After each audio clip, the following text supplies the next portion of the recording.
Bonjour peuple de Dieu, bonjour peuple du chemin du ciel. Aujourd'hui, le verset que nous prenons se trouve dans Jean 3, 16. Jean 3, le verset 16. La Bible nous dit, car Dieu a tant aimé le monde, qu'il a donné son Fils unique, afin que quiconque croit en lui ne périsse point, mais qu'il ait la vie éternelle.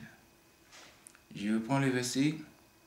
La Bible dit, car Dieu a tant aimé le monde, qu'il a donné son Fils unique, afin que quiconque croit en lui ne périsse point, mais qu'il ait la vie éternelle.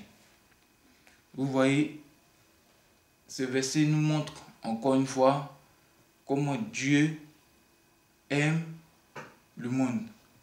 Ce verset nous montre encore une fois comment Dieu aime les habitants qui sont dans ce monde, qui vivent dans ce monde.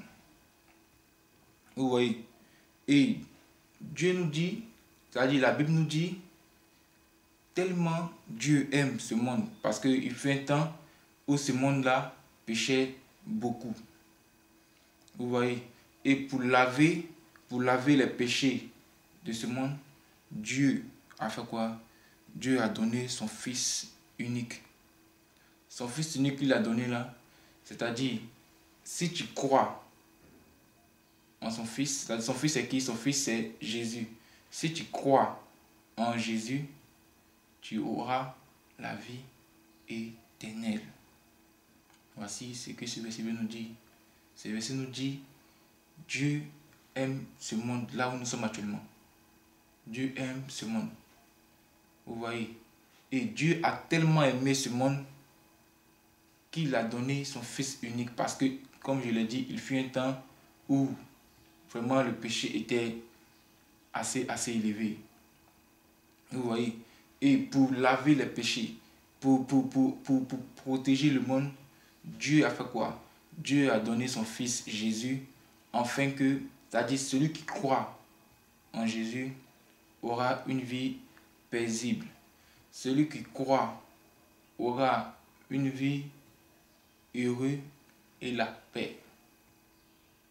Vous voyez, le verset est simple. Le verset nous dit quoi?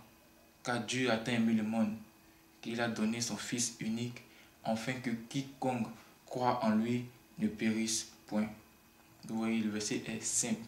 Dieu a donné son Fils pour nous, afin que ceux, parce que comme on dit, Dieu connaît déjà ses enfants, Dieu sait déjà ce qui va se passer dans une heure. C'est pour ça, quand tu pêches, Dieu te donne toujours la possibilité de lui demander pardon, parce que Dieu c'est un Dieu d'amour. Vous voyez ici comment il a démontré son amour. C'est pour ça qu'il a donné, c'est par l'amour qu'il a donné son Fils unique. Donc, si Dieu a fait ça pour le monde, c'est mieux de le suivre. C'est mieux d'être avec lui. C'est mieux de marcher selon ses dires, afin d'être heureux, tranquille et avoir la paix. Comme je dis tout le temps, celui qui est avec Dieu, Dieu sera aussi avec lui. Celui qui n'est pas avec Dieu, Dieu ne sera pas avec lui. Dieu ne force personne. Dieu ne va pas partir chez toi à la maison pour te tirer. Non. Si Dieu veut te prendre, il te touche simplement. Et toi seul, tu viens à lui. Toi seul, tu viens à Dieu. Donc, retenons quoi? Retenons que, quels que soient les péchés, quels que soient les trucs que nous faisons, nous pouvons toujours demander pardon à Dieu.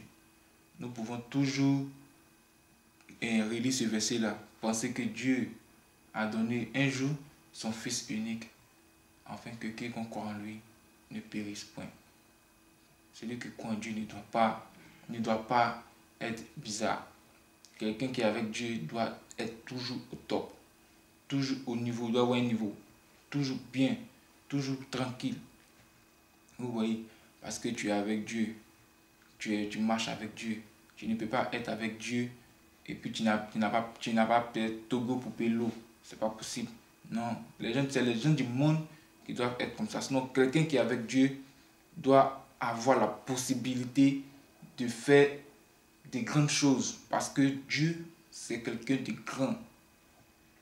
Tu es avec Dieu, tu dois avoir, c'est-à-dire si tu dois boire de l'eau, tu dois payer ça tranquillement. Tu dois avoir des bolides parce que tu es avec Dieu. Ce n'est pas les gens du monde qui vont avoir des bolides.